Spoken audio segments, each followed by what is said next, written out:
everyone, welcome back to Sunny Life channel. Thank you so much guys for tuning in. The court case of Lufuno's assault involving school pupil in Limpopo has been postponed because the magistrate was not available today. The suspect appeared today at Thohoyandou while others has been suspended from Bilui High School. NPA revealed upon viewing of the video that went viral and led to the passing of Lufuno.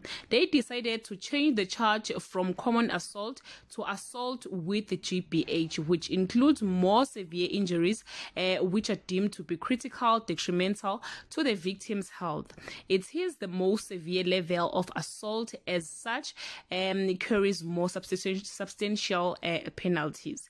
We also saw the video guys, and I agree that it was more than a common assault and full of humiliation. Before the funeral, Lufuno's family revealed they actually don't care if the accused is arrested or not, because that won't bring back Lufuno. The only thing they ever wanted was a visit from the accused family, just to get a sense of their feelings and also to tell them that they are not holding any grudge against them.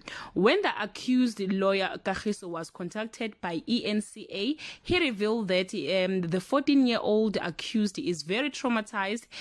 She is not coping at all with the whole situation. She is just a child who is separated from her parents. Guys, I don't want to lie. I'm really heartbroken by the passing of Lufuno. At the same time, I'm putting myself in the accused parents' shoes. If it was my daughter or your daughter who was accused, how would you react from this whole situation? Do leave your comment below and share your taking to this matter. Thank you so much guys for watching this video. See you on my next upload. Bye.